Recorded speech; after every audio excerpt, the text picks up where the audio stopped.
Good morning, good afternoon, wherever you may be, and welcome to It's So Real. With your boy Oso. And your girl Rocqi. What's good, beautiful people? Welcome to another episode of this show. Back with another one, and today's show, how to date a bisexual woman. Uh-oh, it's about to get spicy.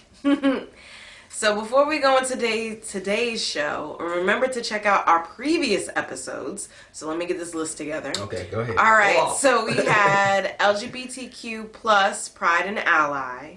Then we had Rocqi's coming out journey, where I explain my process coming out as a bisexual woman. Mm-hmm. And then our most recent one, Bi Pride, Bye. There's also some other podcast episodes within the Black and Queer playlist.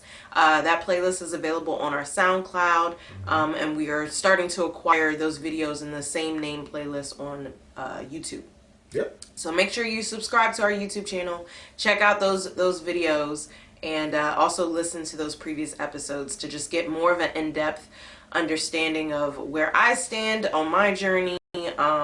As well as we took a break to fall in love, because I think we talked about, because my journey was impacting our relationship, so definitely take a listen to all of those. Mm-hmm. Any other church announcements? New music always coming out every week, so check out Oso Smart on all streaming platforms. That's OSOSMARTT. Don't forget them 2 T's at the end. Yes, a lot of chill music. And if you're an artist who's looking for beats, the Beat Store will be up next week with all new beats. So check that out as well. When it comes to other music stuff, still learning the guitar, still doing my thing. So check out my YouTube channel, under the same artist name, Oso Smart, or Oso Smart Productions, whichever one. Look it up and you'll find it. That's pretty much it, man. Just on this music grind. Smart Love is taking a pause once again. It's all right. You'll get back to it. We juggling a lot, yo. You know, we're trying. But definitely check that out if you're interested in some new music, some good vibrations, and just overall more of me and my personality. Is through my music and through my social media. You'll find all that. So, yeah, check me out. Alrighty. Let's get to it. Yeah. Okay. So again, the setup. We're doing a different kind of show today. We're not doing our normal segments. Right, so we're switching it up a little bit. Yeah, some topics like very broad, and sometimes it's a little bit difficult to splice everything up into it's questions about me. So it's hard to ask us both questions. Y'all in for a treat. This is story time. Yes. All right, this is story time. All right, we about to talk about us. Yes. So the setup is, again, check out Rocqi's coming out journey for the full story. But the setup is I'm in a lot of Facebook groups, and I'm in some that specifically cater to bisexual women, and I'm in some that are just like overall the LGBTQ plus community. Ooh, I'm getting tired.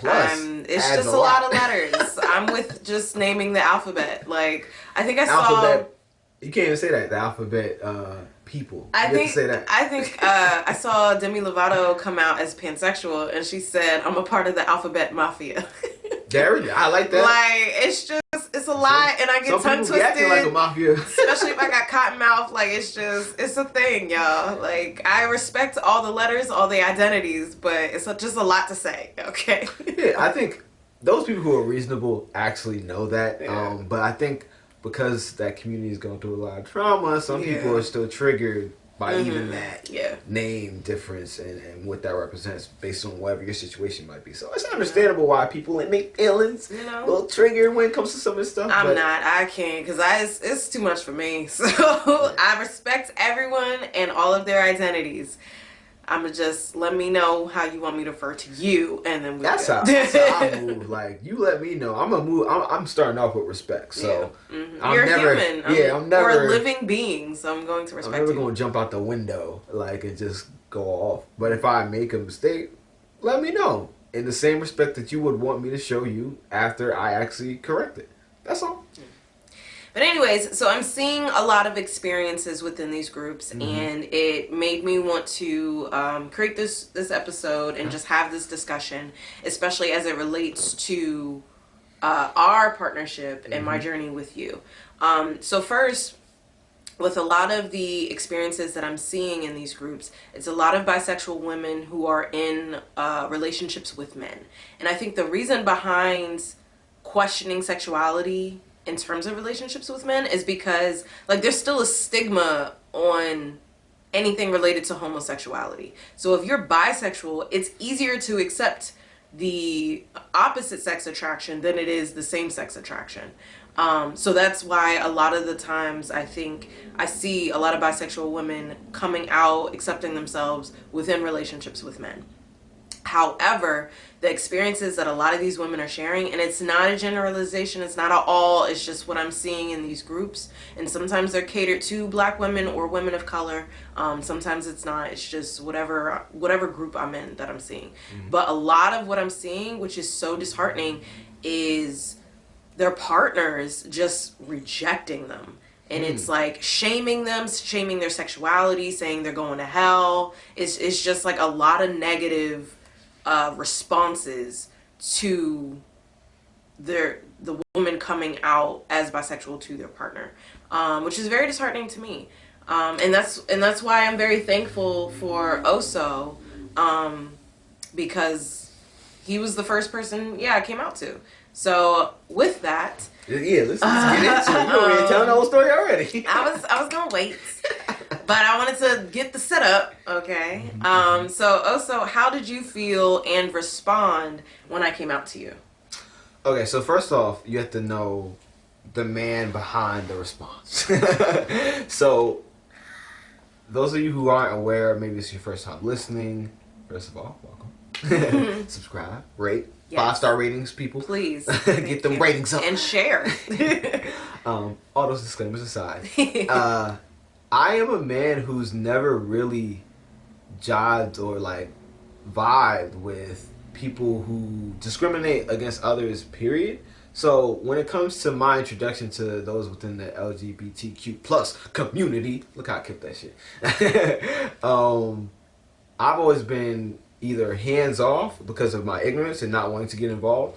So that example would be me going to all boys school, noticing how those gay men were being, or boys, soon to be men, were being treated, and then maybe not doing anything, but also not participating actively within the hate or denigration of those people. Yes, but still silence is compliance. Right, but that's from ignorance. Yes. So what I mean. So like, remember to check out our previous episodes, homosexuality and homophobia and hypermasculinity, part 1 and part 2. Right. All right. So from that perspective, I was never somebody who was malicious, but maybe I lacked the knowledge and maybe courage to stand up and say certain things. And obviously, you have to pick your spot. I mean, I think I've talked about this before. Like, you can't be a martyr. Like, you can't go into a situation, put your actual life at risk because of a moral value when you know the next day you have responsibilities. Like, if I were to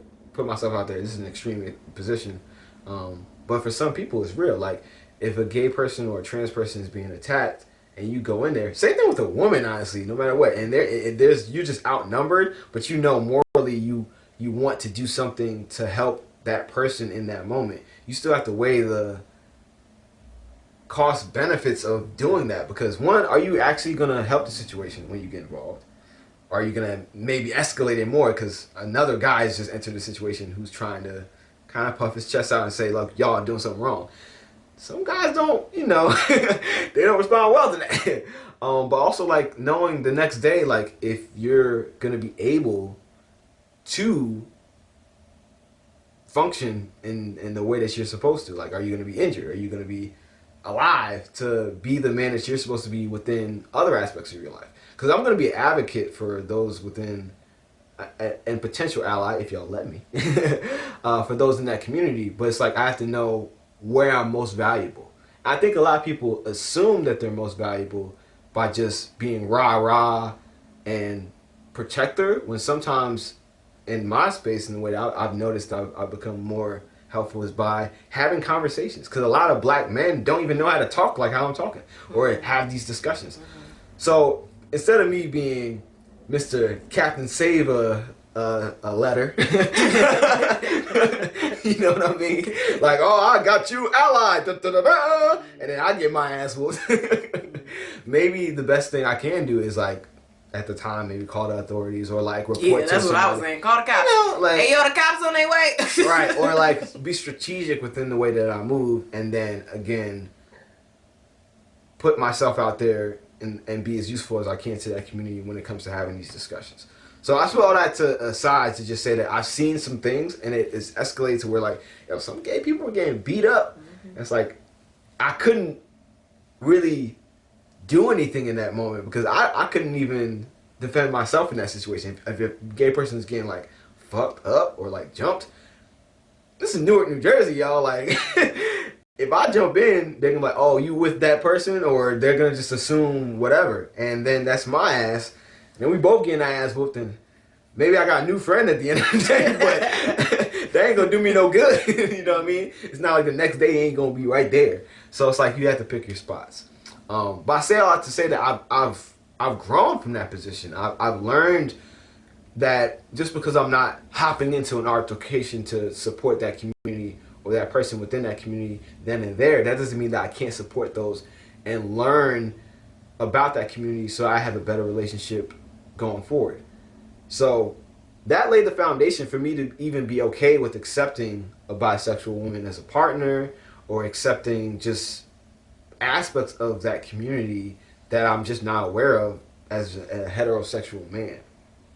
So it started off from there with me being neutral to me wanting to hop in and then noticing like, oh shit, I can't hop in, and then trying to figure out like, how can I be morally the man that I want to be without subjecting myself to harm that might not do any good in general. It might, it sounds good being a hero, but sometimes like that's not the best option. Like if, for example, I jumped in and then we never got together because I never saw that day, that wouldn't have been good. And then we wouldn't have these conversations. There would be no podcast. There would be no also. So I had to pick my spots. So going from that place, the church, all that stuff, I still had the same mindset of like, why are we hating on these people? I don't get it. Like, why does, who cares who's fucking who if you're not fucking them?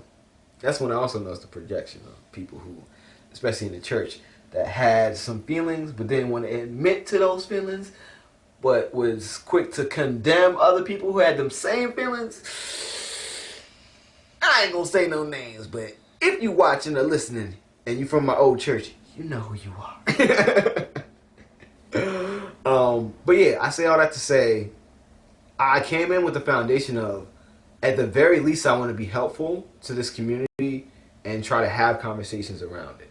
So when you were going through this journey of like just figuring stuff out, I was more of a support system. I was more like, well, I'm curious, like, how do you feel here? When did you start feeling, like, I'm just asking damn near therapist questions. Like, when did you start feeling these things? Or like, we would just have conversations on the backyard, smoke some, talk, and then you get your feelings out. And then I think gradually as that happened over and over again, you started to find more parts of yourself because you're like in a space that's safe to even ask or question those things. And being in that space consistently probably led to you, being able to come out a lot quicker than I think a lot of other people have been able to, because they never got that chance to safely express what was going on for them at the beginning stages of them realizing that, oh shit, I'm not just heterosexual. I don't just like dudes, or whatever the case might be in your case, whoever's listening and watching. But yeah, that was my experience. It was like, it came from me deconstructing a few things in high school and realizing where I fit in my allyship or whatever you want to call it. Like, it was confusing, as a man from that perspective, but I think because of my heart and overall morals, it was a little bit easier for you to come to. So that was my experience when things first started, What about for you? Like, how was it? Yeah, how was it just, I guess, when did you start realizing things, and then how was it kind of breaking those things down or like reflecting with your partner or potential partner at that time? Yeah, we weren't even together. Yeah. With your friend who you was fucking all the time. Yes. So, mind you, it took me 26 years to come out. Right. And you didn't start realizing these films until consciously. The signs, good God. I'm like, how did I not know? Like, the signs are so obvious. Like, I'm like I was just in blatant denial. Every other week, she'd be like, and I was watching this, and I used to keep watching it, and just be like, it's so great. And I'm like, so that's what I'm saying. Like, did you know? Like, so, okay, so again, coming from the same perspective, like, for me, it's not a big deal. Mm-hmm. So any woman who, and I know we're going to get to this later when we talk about threesomes and all the other stuff, but like, most men that I know are so down, like, the idea of a threesome seems so, like... We'll get into that more. Yeah. All right, so... but for me, it wasn't a big deal if you were attracted to women. Mm-hmm. So I say all that to say it wasn't a big deal for you to be attracted to women. Okay. So you saying these things wasn't like, oh my gosh. You know, I wasn't like, mm-hmm. It was like, oh, okay, you're attracted to women. But I did not say that. I was just showing the obvious signs of my attraction to women. Right. So I'm over here like thinking like, okay, seems like and he just never said anything. Yeah. That's what I mean. Like, so my demeanor wasn't like, so what you trying to say? It was never like that. It was like, okay. Yeah, you never said anything. So, so mind you, you know, I grew up in Christian normative family community. That was impressive. My mom was very homophobic growing up. So, and then going to Hampton, it was very Christian. It was in the South. Mm-hmm. So yeah, I didn't feel safe emotionally, physically to even question that part of myself.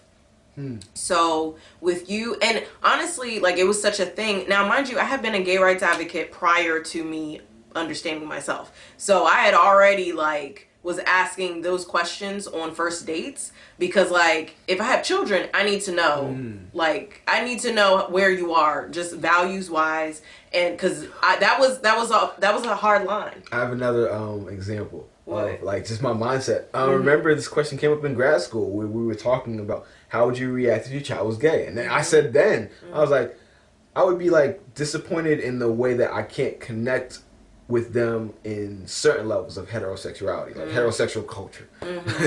Of like, damn, so let's say I have a son. Damn, I can't school him on how to talk to girls in that way because you'll be talking to guys, and that's a totally different ballgame.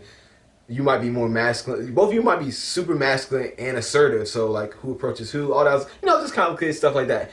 And it's like, but I equate it to like, okay, what if my son doesn't like basketball and I like basketball more, but they like baseball? Am I gonna not show up to the games? Am I not gonna support them? Am I not gonna buy the equipment? Like, that's stupid as fuck. It's just something that I don't align with all the way. Like, I don't like baseball more than I like basketball. That doesn't mean that I throw away my whole son. What the fuck kind of shit is that? So that was my answer back then, and it's like, that kind of was my mentality. It's like, I don't understand why we're throwing away whole entire beings because of their sexuality. Your children. Yeah, your children at that. So, yeah. So I definitely needed to know that. So you asking those questions on first dates just to get that out the way. Exactly, because there's no point moving forward depending on your response. Right. So I understood where you were. You were very tolerant and accepting. And then it was just, I felt emotionally safe with you, so I felt like I could have those conversations with you. Another thing, lesbians just magnets. Like, queer women. Well, how would they identify really? Like, women who are just women-loving women, non-heterosexual women. Let's put it that way. And heterosexual women. Shout out to y'all ladies. There's a lot of women friends. Y'all just gravitate towards me. I'm like, yo, like, one of my best friends. He's a great listener. I don't know what it is. Maybe it's that comfort that you were talking about that you felt. Yeah. But it happens it's been happening all throughout my time with women. So basically starting at Hampton, because, you know, all boys school in high school. But yeah, go ahead, keep going. This is getting spicy. I can work. So I felt comfortable with you, and that was the first time in my life that I did, because even though my ex, I would say stuff too, and I did consider a threesome with my ex because I couldn't explore being with women by myself. But it still was not blatant again, me having a discussion about my sexuality with him. It was just like little things. I have a question. Hold on a sec. Go ahead. So yeah, like I didn't feel comfortable with my friends, and even though I had bisexual friends in high school, but they were white, so I just did not connect.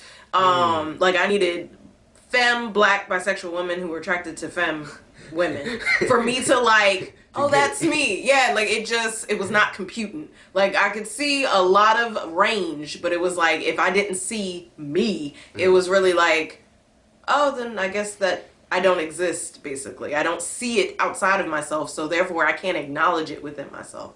So yeah, what was your question? Oh, yeah, it was related to it. So would you say that a lot of bisexual women who haven't come out and aren't like comfortable with that use threesomes as a way to express that or explore that part of themselves? I don't know, maybe. I don't know. But that's how I was trying to use it. Right. Because I was when like, you said it, I was like, man, there's like a lot of, that's a thing. yeah. But I'm wondering how to be on able the to women's explore. side, yeah, like on the women's side, are they like just like, I've always wanted to have sex with a woman, but they never pictured it outside, like how you're saying, you never pictured it outside of a man because you never seen it. No, it wasn't that I hadn't seen it. It was just I wasn't comfortable with myself. Like I couldn't accept myself because again, my mom was very homophobic, so I was okay with other people being gay, bisexual, all of the above. But I wasn't uncomfortable with it being myself because I would have to come out to my mom, and that wasn't something that I was ready to admit, acknowledge, anything. So you were the first person who I felt comfortable having the conversation about sexuality within myself. Like I could talk about sexuality, but never in terms of me. So you were the first person. To talk around it instead of. No, like I could talk about the community, the issues that That's are what going I mean, like on. around it, but not personal. Yes. Yeah. So like you were the first person I felt comfortable having that conversation. Like I remember even like my former best friend in college. I went to a gay club with my niece, and then I went to it was a gay club, gay karaoke. I don't know. It was a bunch of different gay events. But I went to those with my niece and then my friend that I was making at Hampton. And I had asked my former best friend, I was like, would you even go with me? And she was like, no. And I was like, you can't even put yourself in the environment. Even though, like, yes, that may not be you, but, like, just, one, something different. Because it is a different atmosphere than more, you know, quote-unquote hetero places. And just takes the pressure off because guys are just persistent. But aggressiveness. Yeah, it's not always welcoming. But anyways, so you were the first person, like, regardless of gender, that I felt comfortable talking to. Even past my bisexual friends. Because my bisexual friends, like, they didn't have to deal with being black. So, like, that's another whole nother thing. So it's like, I'm not about to have that conversation with you. Like, and like, I had the conversation with you before I had it with myself. Damn. So like, how it came up was, and again, signs, I've had dreams about sexual dreams with women throughout my life. However, and again, no connected dots there, but I was just like, that happens. Women do that. Women watch lesbian porn. It happens. First of all, I think there's a larger range of bisexuality within women, within people, low key. There's levels, yeah. But there's a large range, and within that spectrum that people just don't acknowledge, or maybe they don't even identify. Like if you're 99% heterosexual, but then that 1%. Or opposite sex attraction, but that 1% is same sex, like you're probably not going to identify as bisexual, but you're still, in the scheme of things, on that range. You're not 100% hetero, you know? So I think a lot more people fall within that infinite spectrum that people actually acknowledge. So yeah, I had normalized a lot of the things that I was thinking. So with you, what happened was, yes, we were having sex, and there came a time, like, you weren't committing to a relationship with me. Again, we didn't know about non-monogamy at that point. But all I knew was he wasn't committing to a relationship with me. So at that point in time, I started having back-to-back sexual dreams about women. And it had never been that consistent. Now, mind you, I was having regular sex. So I'm not like just sexually frustrated. Like, what the fuck is going on? So it was in that conversation with you that I was like, could I be attracted to women? And that was the first time I had ever asked that question for myself. And again, it was with you. I couldn't even ask it, just me, myself, and I couldn't ask it. I needed comfort and support to be able to ask that question. And I actually don't know how you responded, but I think I ended up crying, and then we had sex.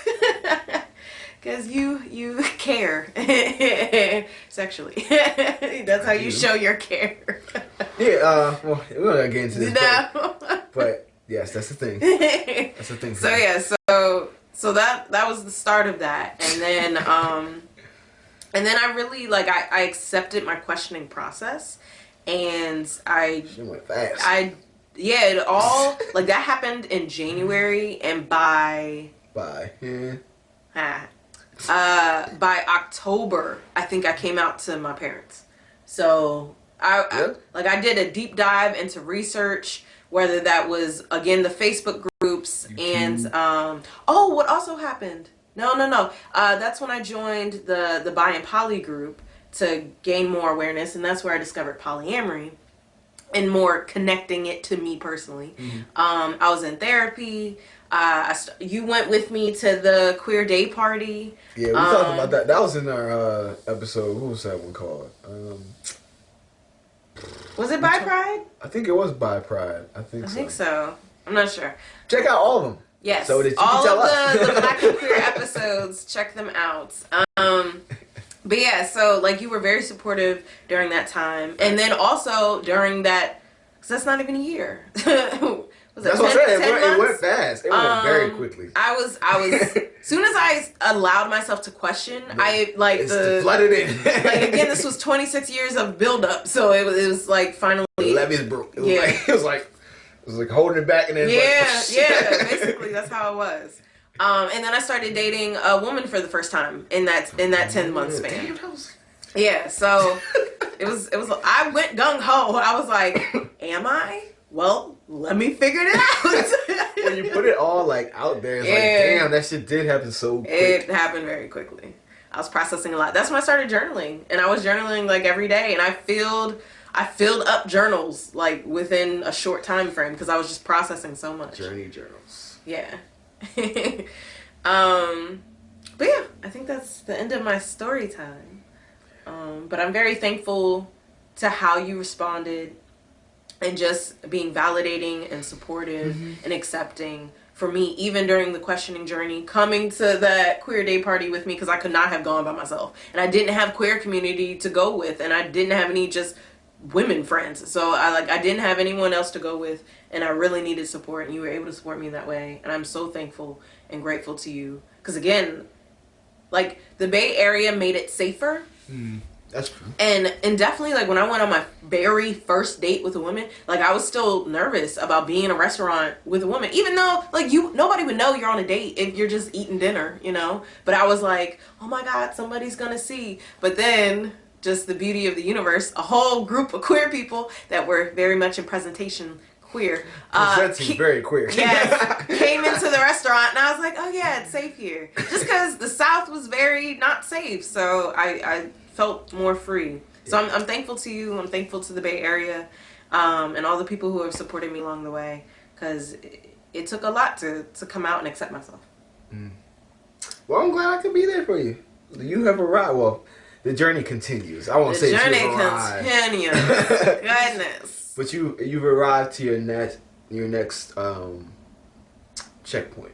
You're getting there, you're growing, you're becoming way more comfortable in your sexuality and your boundaries around dating women too. Now you're getting into regular stuff. Let me see what kind of women I like, or what kind of women I will accept in my life. You know what I mean? Versus it being women. And I will say during that difficulty in accepting myself, like I couldn't even say I'm bisexual or I'm queer. I couldn't even form the words out of my mouth. That's a thing for sure. You know, it's hard to do. It's like I couldn't, because I couldn't verbalize it. Exactly. Like I couldn't say it because once I said it, I couldn't take it back. So don't get that word back.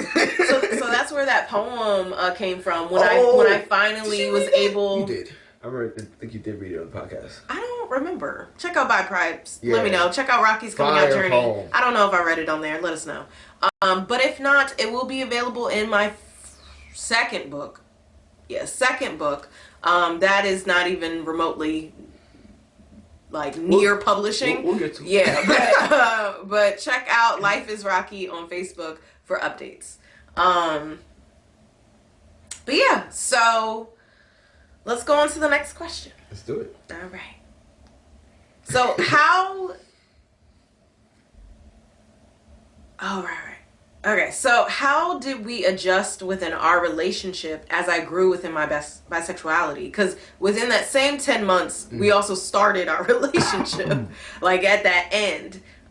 So how did we grow within our relationship as I grew within my bisexuality? Because, like, yeah, I accepted myself, and then we started our relationship. So how have you seen growth within me impact our relationship? Well, I'm always from the school of thought of like acceptance, learning, and growth within yourself leads to better outcomes within your relationships and other dynamics, whether that's like romantic relationships or familiar or friendships. So like whatever relationship it might be. So I think you just gaining acceptance in yourself allowed for more walls to be torn down, because sometimes you're guarded with things emotionally. Like emotions flow through you very quickly, but like some of those things again were suppressed because you didn't even explore them yourself. So I think having access to those deeper emotions that you were feeling about yourself led to more acceptance of you, you know, because it's like when you're denying a whole ass part of you, your sexuality, it does show up with you and your partner, I think, because one can't show up fully sexually with them because they don't know. Like, what if you actually do want other things that are related to their sexuality in terms of who they're attracted to that can play within your sex life? So again, we'll talk about threesomes later, but it doesn't always have to be that. There's so many other aspects of sexuality that can blend in between you and your partner, even though you are this different sexes. So there's that part, like you opening up, and then I noticed that you just open up more in general, and you're able to talk about things more openly. So there was that's helpful.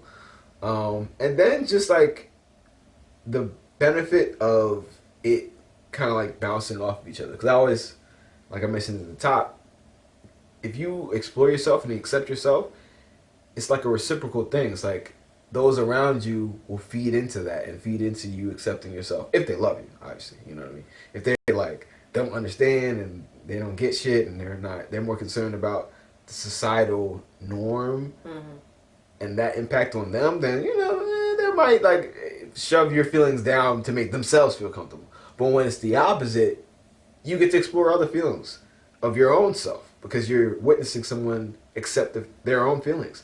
So a good example of that would be me gaining more confidence as a man because I'm with a bisexual woman. I'm witnessing some of her journey and her express herself. That kind of gives me permission to accept more feminine parts of myself or more parts of myself that I might have been denying because I thought, you know, I had to be this way as a man in society.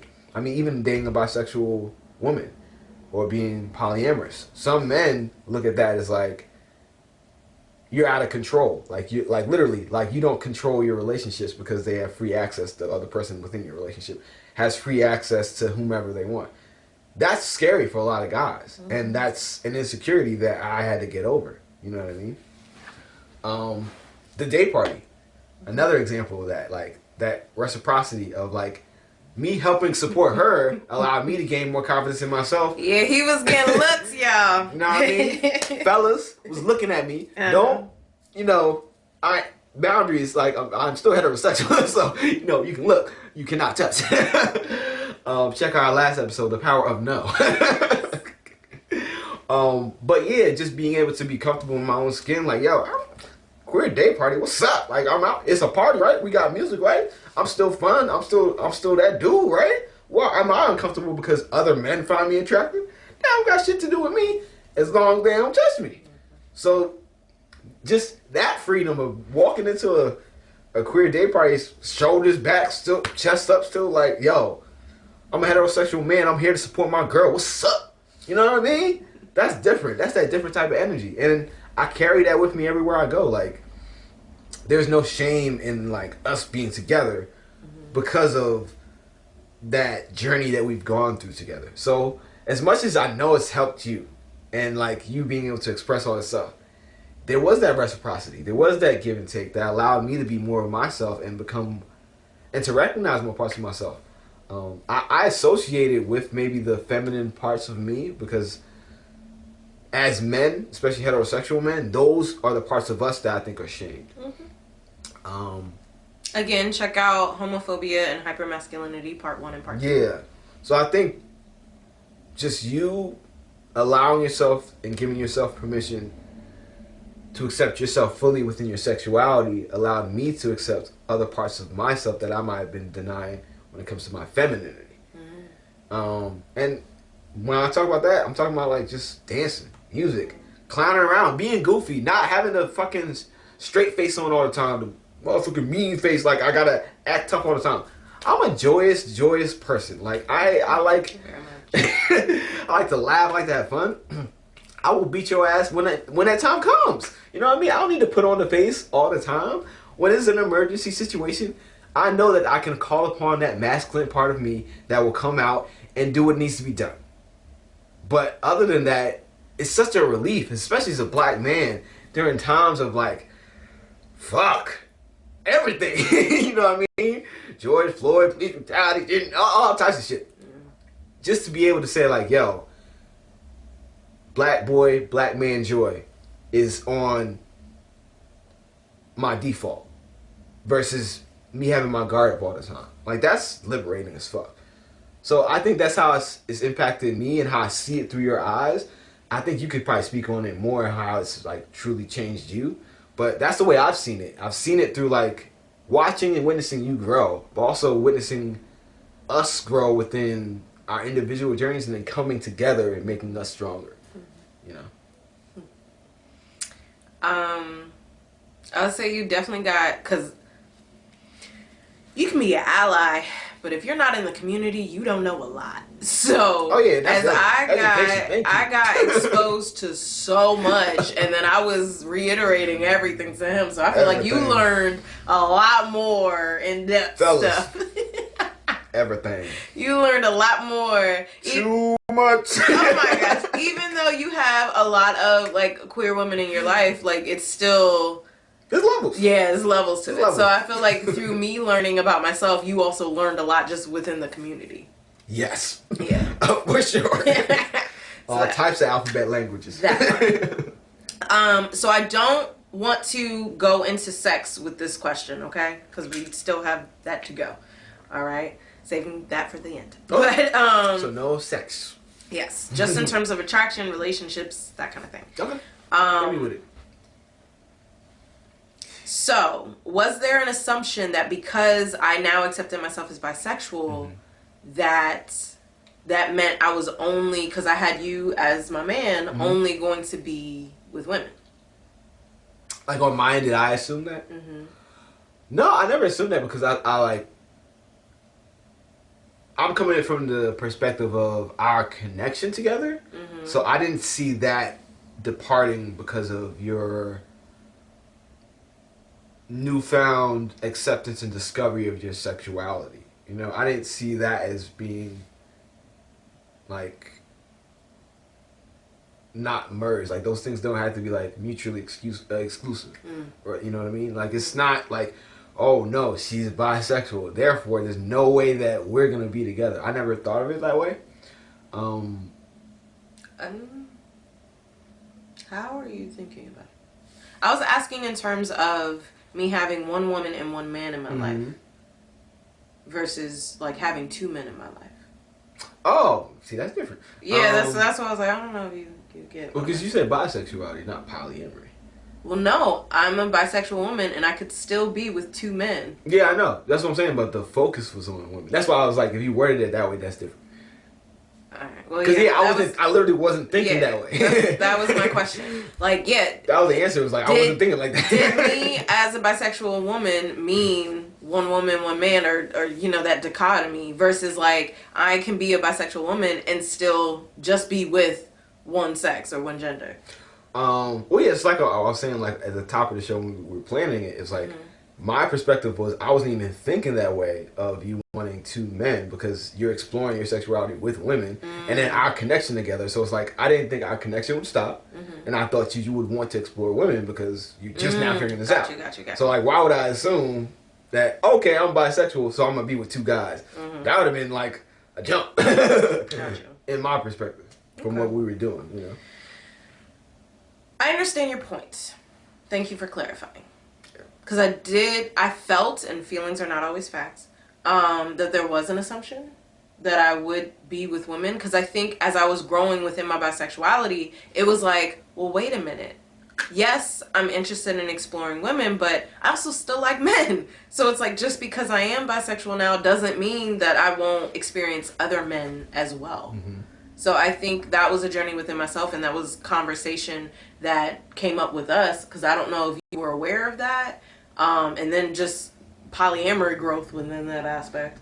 Like for me, that was way more on the polyamory end of things because of the structure of our relationship or connection already. So I wasn't looking at it from that perspective. When it comes to polyamory, we talked about this before. You talking to other dudes, it's like I told you how I think it would affect me and how it would probably affect our connection. And check out We Took a Break to Fall in Love when we talk about it. Right. Definitely check that out. Link in the description below. But when it comes to our actual like relationship, I didn't think it would be nixed in order to gain access to two other guys. What do you mean? Like I didn't think that because you were polyamorous and bisexual that equated to you dating two men outside of me. You know what I mean? I never lined those things up. And that's why I was like, that never was something that crossed my mind. Just because of the connection. The connection always made me think like, okay, I'm going to be some aspect of this within polyamory. Because you're choosing partners. So it's like, I don't see why you wouldn't choose me as a male partner. Even if you had another male partner, it would still be like me in the mix. You know what I mean? Yes. So I never thought of it like in that way, like two separate guys outside of me. I didn't mean it in that context. I meant you and another guy. Okay. So yeah, me and another guy, yeah, we went over that. Like I would have been like, I don't know how that would have worked with me in terms of the dynamic that I would have wanted. Especially if I'm polyamorous or non-monogamous as well. It's like, well, then I guess I could go somewhere else because I feel like I don't know if that was the dynamic that I would have wanted and accepted at that time. And I think that, yeah, that was a conversation because, like, as I was growing within, I was like, well, wait a minute. Yeah, if I'm also polyamorous, because, again, check out all those episodes I talked about. But that was definitely a simultaneous journey. Like, once I started questioning my sexuality, I was exposed to polyamory, so they all connected at once. But, yeah, as I was growing, I was like, well, wait. Yeah, this doesn't mean that I'm not going to date other men. And I think that was a conversation within our relationship. Because, yeah, I didn't think you thought about that. Yeah. I thought about it from that poly perspective, but yeah, I had my stance on it already. Like how it's just being honest, but like you could do it, but it's probably gonna affect me in such and such way, and then that's gonna have consequences, which is something you have to deal with polyamory regardless. Just because you've accepted the terms of boundaries within your relationship doesn't mean that it won't affect you emotionally or affect your connection with each other. So you have to accept that, and that's why I was like, people who go into polyamory thinking like, oh, I'm about to just go wild out and fuck anything. They think about it individually in terms of them That's not how it experiencing works. multiple people, and not the emotions that arise when your partners are experiencing multiple people. Like, those are two separate journeys. Right. So you're not just out here free to just do whatever, because part of that conversation is taking your partner's feelings and connection into consideration. You have to weigh that out. Like, you may want what you still want. have your choice. Yeah. Right. You can do what you want, but you have to weigh out, like, okay, it's a sacrifice that you have to make. It's the same thing. Like, if you, let's say you had like an amazing job someplace else, but then that would take you away from your partner. But you're a career type of person. You'd have to weigh that out. Like, you know that you would want to do that, and you still want to pursue your career, but you know that's still going to have an effect on your partner. So you just have to weigh out, like, how am I going to go about this? And what's the best way to work around it? Yeah. But to clarify, my preference is experiencing women. I'm also seeking a woman as another life partner. I like flirting with men, with other men. But I just want a woman. Like, I've had all my life to experience men. I want to experience women, and I really, I want to have a woman as a life partner. Like, I don't want to have another male life partner. Like, that's just a lot of masculine energy.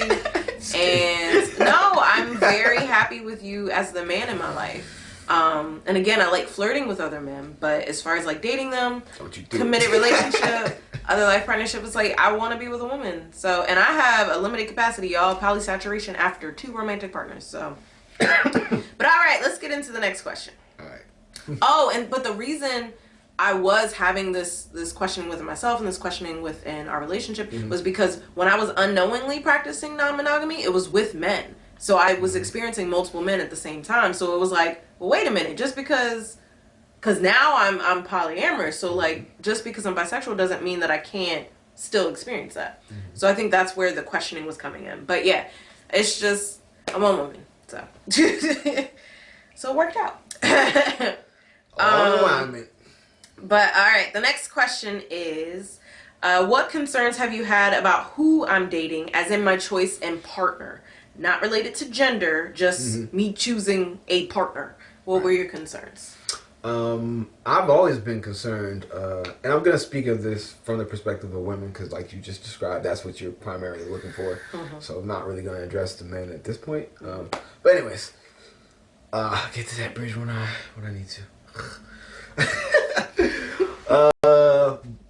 But I've always been concerned with, like, you're super emotional, and you go hard in the paint when it comes to the first couple of months of a relationship, depending on if it lasts that long, because it don't be. Yeah. And it's like I worry about that, because who's home having to deal with all the damn emotions? Me.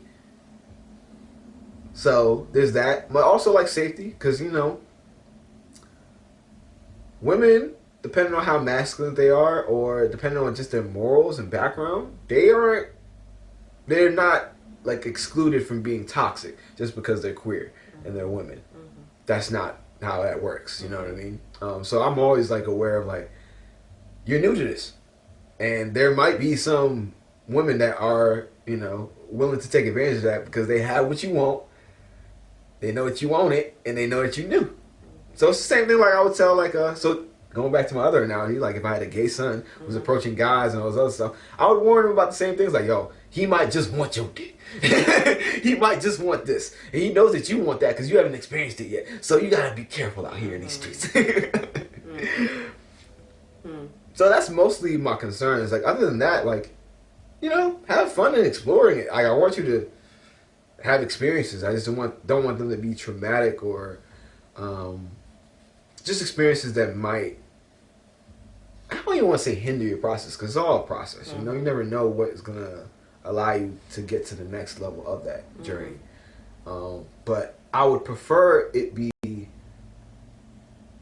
if there are red flags, or like if there are things that can be prevented, I would rather us prevent that happening and learn the lessons from those maybe who have gone through some similar things, and maybe that's something that you could talk about within the community. Have you seen any of that on, like, message boards of women who were new to their journey of just now coming out, and then maybe did get taken advantage of, or like what warning signs they did see of toxic women relationships or toxic queer relationships?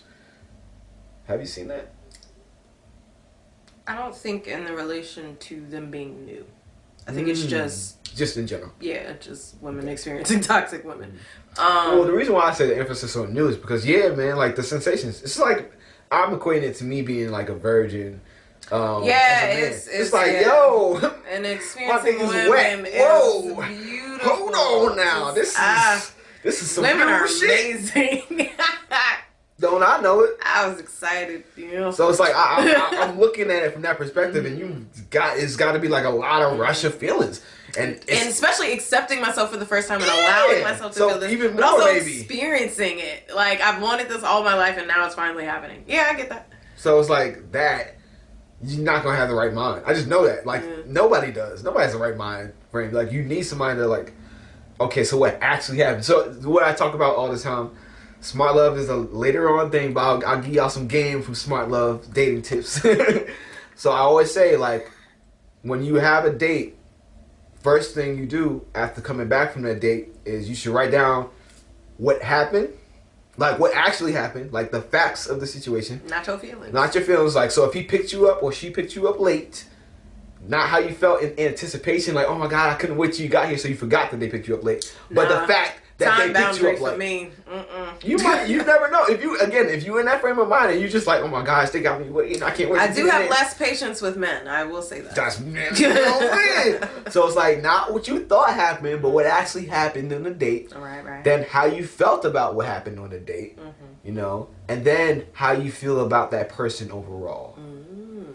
Lastly, as a bonus, as you're reflecting, what did you want prior to going to the date? So that's like other stuff. Like I said, I can go over all that stuff later, but it's just a little game on dating in general. A little tidbit. But yeah, like what happened on a date? Facts. How did you feel about what happened on the date? And then how you feel about that person? The bonus would be if you did the work prior to, what are my expectations going into this date? And did those expectations get met? Were they exceeded? Am I disappointed? Et cetera, et cetera. You know? So like when you break stuff down in that way, I think it slows stuff down so that emotional brain of yours that's like, oh my God, I just touched some pussy. Oh, it's so wet and nice and all this good stuff, and she's so squishy and shit. I know, so squishy and soft. They are. I love them. But yeah, instead of just being all that, like her eyes do, you're like, okay. You slow it down. You slow it down. Like, damn, she kind of was late. And she wasn't very considerate of my feelings in this area. Or, damn, she didn't, I don't know how this is going to go. She didn't pay for, I don't know how that goes, ladies. She didn't pay for the dinner. It doesn't go like that. I don't know. I think that's something y'all got to talk about. Or maybe the fact that she left that up in the air. She left it ambiguous. And she didn't want to clarify it. I talked about that too. That little ambiguous area of fuck boy, fuck girlism, fuck personism. You know, that little ambiguity allows for people to cross boundaries because they aren't officially set. So watching for all that stuff. Let's have concerns, you know, just making sure that you're good out here. I think one of the concerns that we've talked about before was concern about physical safety. That for sure. Because what's not a lot addressed a lot, switch them around. is domestic violence within same-sex or same-gender couples. And like I've heard stories where like cops don't even take them seriously, right? Because it's the same sex, yeah. And it's like, but it's still domestic violence. Like it was still like abuse. Like that's not okay. And yet it had been normalized in some contexts, in some experiences. So you were concerned about that one for sure, and just me protecting myself. But I think at the end of the day, it came to you just trusting me and my choices, and just being able to read those red flags. You know. Yeah. All I can do is like put it out there, see what I'm saying. I like. We've had conversations 1,000 times. Like I'm not a person that's gonna force anyone to do shit. I say my piece. Sometimes I have to repeat it over and over with you. But I'll say it, and then usually I'm like, all right, because you're gonna have to deal with consequences regardless. It's like what I was saying earlier. I don't know. That's why I didn't want to frame it in like preventing you from going through a bad experience, because I don't know what that experience is going to do for you on your journey. Maybe that's going to lead to that growth within you that leads you to that solidified boundary that then, you know, is catapults you towards that relationship that you actually do want, you know, because that boundary was set, that person recognized it and was like, okay, so this is someone who's safe enough to have these constructive conversations and relationships with, and then boom, a new beautiful relationship blossoms out of nowhere. Who knows? So I can't be like a watchdog. You know what I mean? I can't be a watchdog. I can't do that. All I can do is put my 2 cents in, say what I know about like just relationships and connections in general, and then hope for the best. And then be there for you when you fuck up. Because it's gonna happen. I think one area that I did want to address in terms of concern about who I'm dating is something that you, like, as a man don't have to experience. So in terms of how to date a bisexual woman, there is a lot of heat, aka biphobia, toward, and it's not for all, but for some lesbians dating bisexual women. I'd heard about this. Yeah. And I only knew about this once I was in these Facebook groups. I had no acknowledgement, no knowledge of this issue at all. But apparently it is a very large issue. Again, it's not with all lesbians or lesbian identified women, but it's like the whole gold star lesbian thing. Yeah. It's so, and again, check out Bi Pride. I think we talk about it more on that episode. But in terms of like who I'm dating, I prefer to date queer identified women or bisexual or pansexual identified women, just because there is more acceptance of fluidity. Whereas with, again, the mentality for some lesbians, it's they don't want to date a woman who's had a penis inside of her. They don't want a woman who has any connection romantically with a man. Like they don't want a bisexual woman for fear that they will be left for a man. Now, I've definitely heard that. Yes. That's a big one. Yes. I heard that one. So, like, in terms of, like, who I'm choosing as a partner, like, I also have to be aware of that. Like, I don't, like, say no lesbians ever. I don't do that. It's just, like... no lesbians need to fly. You know, like, it's just, I'm aware of the mentality that exists within the culture, and it's just something for me to be aware of as a bisexual woman who's dating. All right, so for clarification, so I can get my mind around all this. So... you're not against dating a lesbian woman or a woman who identifies as such. No. It's just that you're aware of their potential bias against you, therefore your preference is a bisexual woman. Or queer or pan. Bi-queer pan. Bi-queer pan. Just the fluid ones. Just because, and I don't understand it. Like, I understand with patriarchy, toxic masculinity, you know, I get the resistance to being around men. I do understand it. We do. A lot. But however, I do acknowledge that there are a lot of good men out there, a lot of respectful men. But it's also like, as I'm starting to experience women, I'm also understanding that a lot of women have experienced trauma at the hands of men. Yeah. So like, I do get the resistance. I understand it. What? I just thought of something. No, I want to like keep going, okay. But I just thought of like, oh shit, that's probably what she was going through. But go ahead. Oh shit. So I'm not going to put her name out there, but I was dating a. I don't want to interrupt though. Oh, okay. I'll talk about it. Go ahead. But yeah, so like I get it, I understand.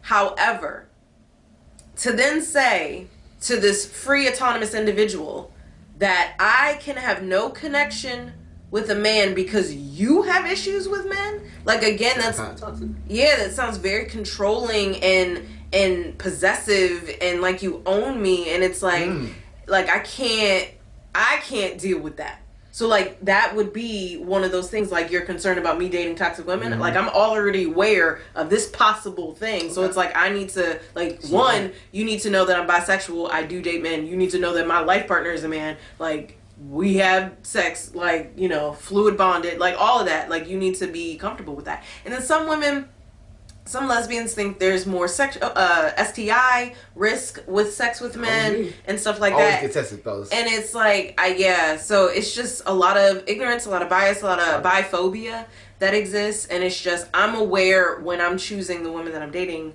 what mentality they have around that.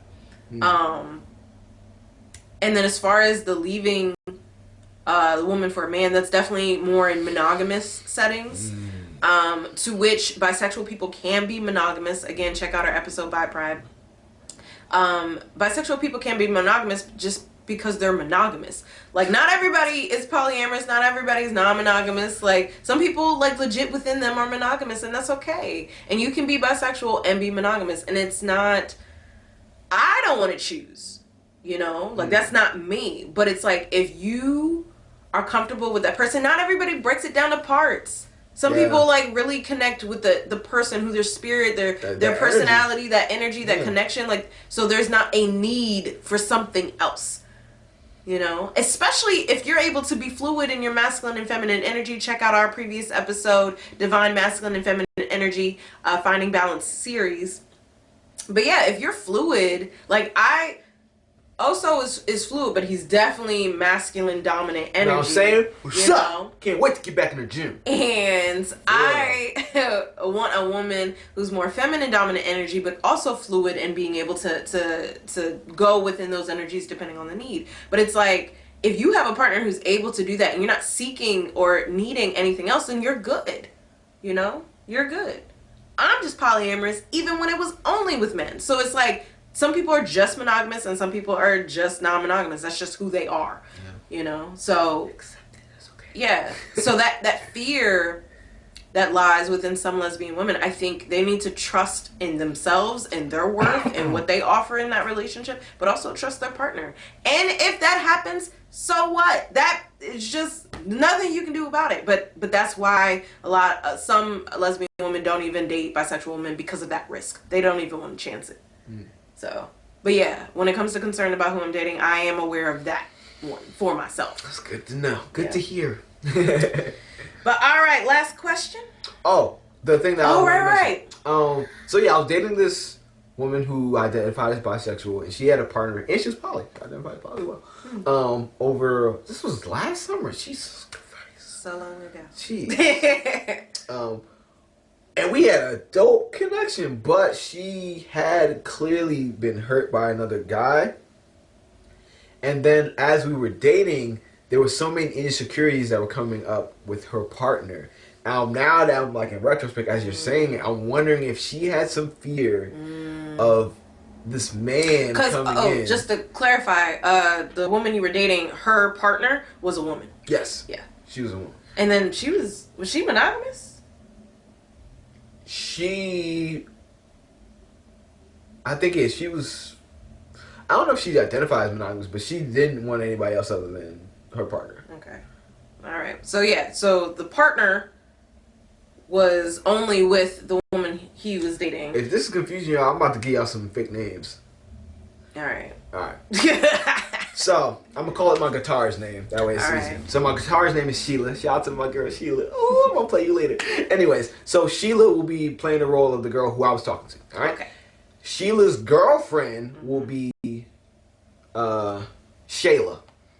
All right. Sheila and Shayla. Sheila and Shayla. All right? So, I'm talking to Sheila, and her partner, Shayla, I think was feeling some type of way about the fact that I, as a man, might be coming into the dynamic with Sheila, and could potentially, because, you know, maybe the dick too good or whatever the situation might have been, she had a fear potentially that I would have taken her from, taken her from her, and we would have just had our own thing on the side, and then she would have been cut off or whatever. I think that came up so much as we were dating, it just stopped the attraction, or the connection between me and Shayla. Sheila. Yeah, Sheila. I don't know why you named them that close. I was like, you gonna get confused. I'm gonna get my own stuff on that. But yeah, so Sheila and I just never really got together, and there were other things that were like you know. Didn't she also have another man that she was? Yeah. And there was stuff with that. So it was a whole bunch of things that went wrong. Mm-hmm. But I as you said that, I thought, maybe that was a big kind of sore spot when it comes to us connecting because of her partner's insecurities and maybe wanting only because the guy she was talking to was more on the beta side of things. More feminine energy dominant. Yes. He was willing to do certain things and yeah, just way more passive than I am. So certain things I just wouldn't do or wouldn't accept. And everybody's different, so no shade to them.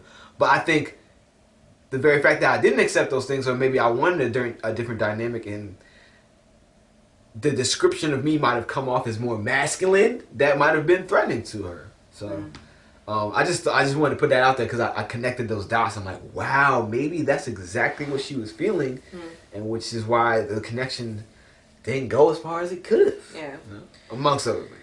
Yeah, again, within polyamory, there's just freedom from worrying about that. I mean, like, sure, there's the worry that your partner will leave you for someone else, Yeah, accept regardless of your gender. Right, but you have to accept that. Yeah, it's like if they go, they go. Like It's you have no control over that. Like regardless of their gender or just who they're leaving you for, like you have no control over that. Like, so. you really can't do anything. And in terms of taking preventative measures is being honest and open. It's not trying to control someone because those emotions don't go anywhere. Mm-hmm. You're just suppressing them, and it's not even a suppression on the person's part. It's like me wanting to eat macaroni and cheese. Shout out to Vegan Mom. Woo! Yeah, we had some yesterday. Oh, that's so good. Ooh, so good. But it's like me wanting some mac and cheese, and then my partner, you, saying you cannot have mac and cheese. Not giving me any reason, just because you feel insecure about mac and cheese. It's like that's not going to stop me from wanting mac and cheese. That's going to make me either resent you for putting that restriction on me, or make me sneak out to get it, or me hate myself for not standing up enough to. So those are kind of your three options. Like either I rebel against you, either I accept it and resent you, or either I accept it and resent myself. Goodness. So yeah, well, instead of focusing on possibly losing your partner, focus on strengthening your relationship. I'm gonna get that mac and cheese. See, when you break down the food, it makes sense. All right. You ready for the next question? Last question. Let's do it. All right. So the last question is, how did you think sex would change? Speaking of that mac and cheese, once I accepted my sexuality. Y'all know what I'm talking. Those who know.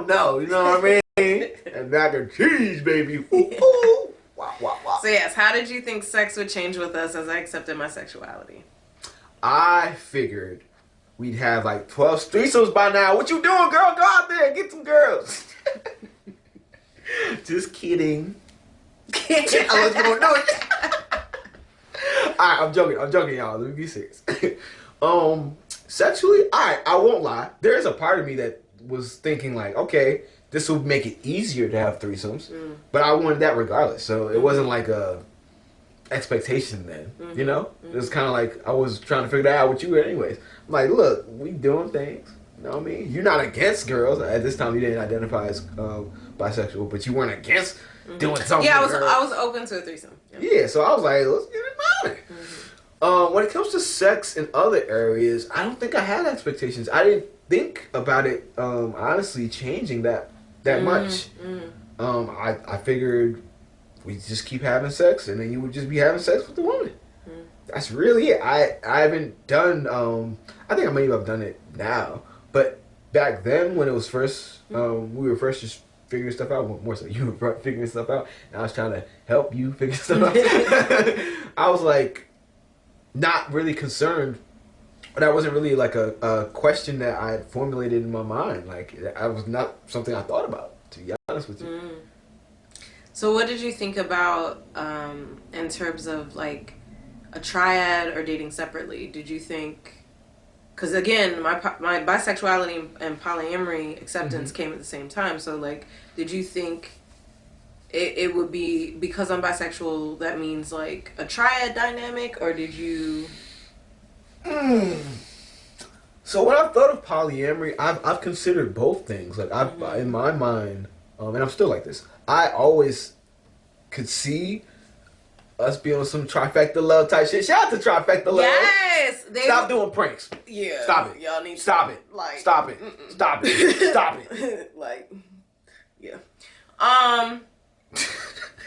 Or pranks that's not aimed to hurt the other people. Come on, bro. What y'all doing? Yeah. I love y'all content, but stop the damn pranks, bro.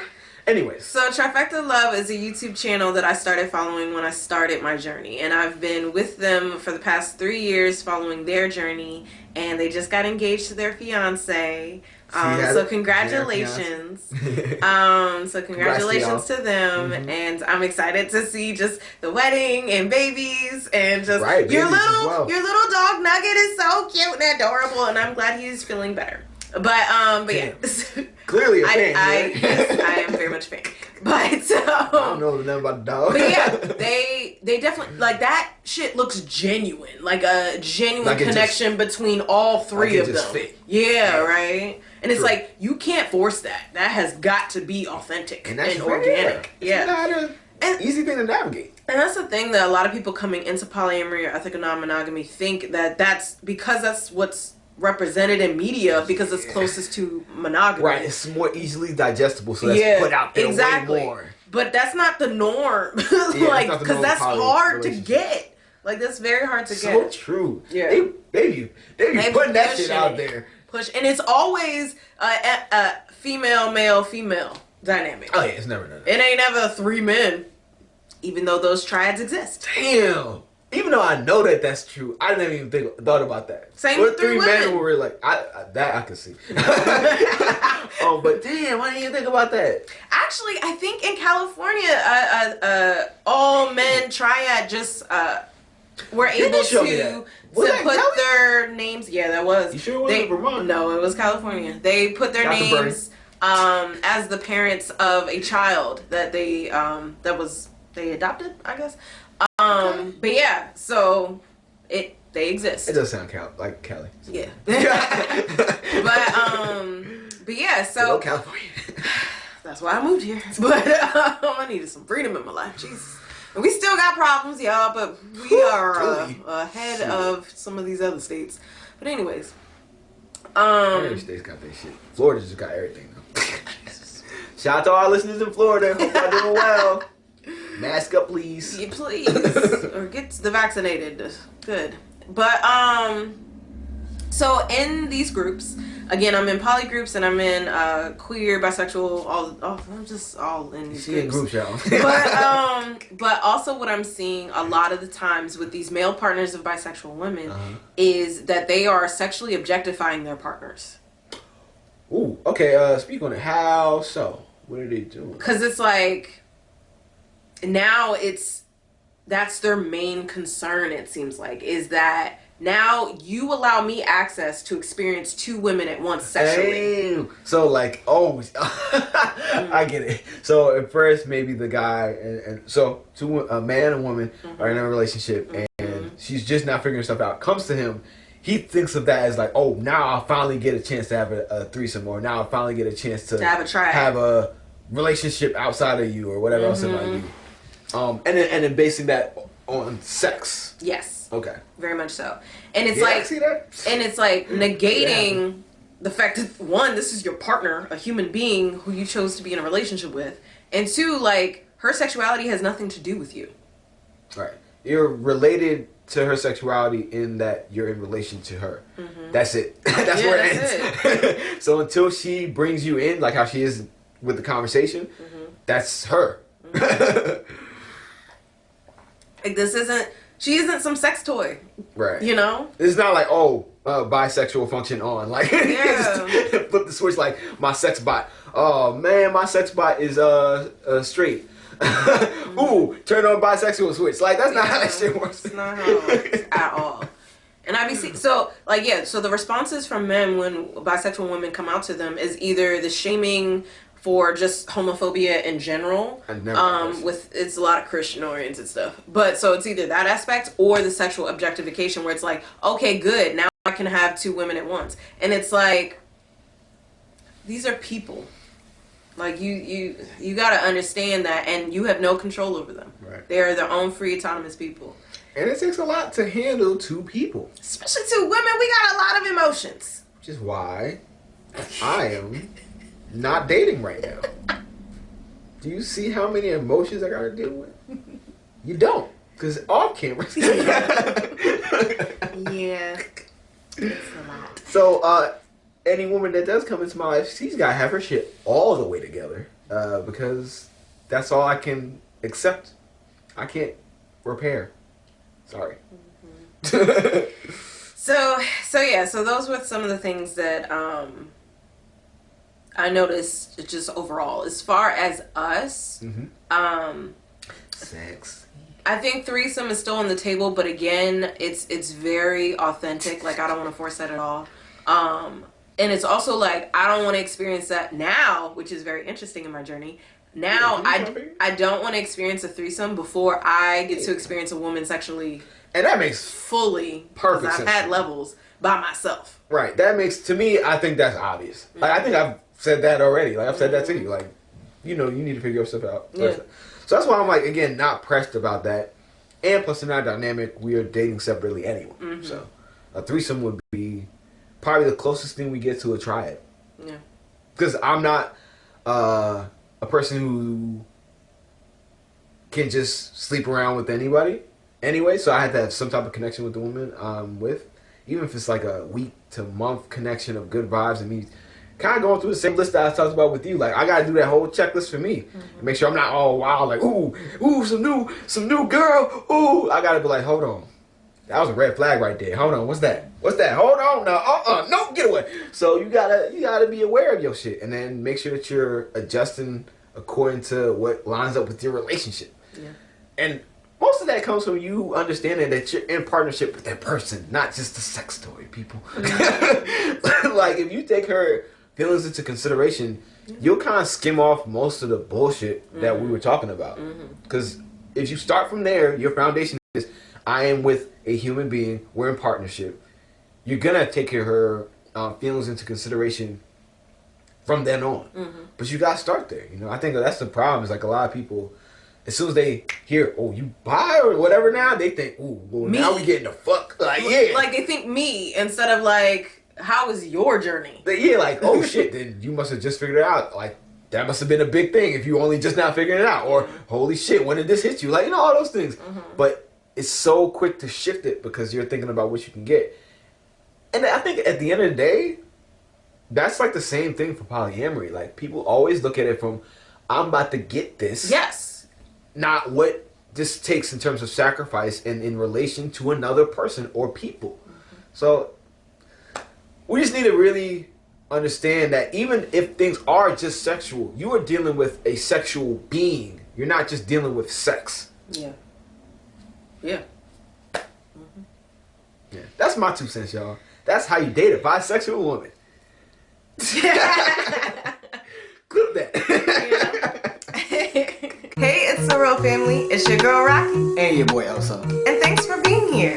If you're new to the channel, be sure to subscribe and click that notification bell. Right, because subscribing and hitting that notification bell does 2 very important things. 1, it gives you notification on our new content and make sure that you're up to date on everything that we put out every week. Every week. You know, every week. Every week. And then number 2, it helps your boy and your girl out with some money. You know what I'm saying? Let's just keep it honest. It's so real, baby. But in all seriousness, this is just like the video portion, the YouTube portion of our content. We are It's So Real podcast.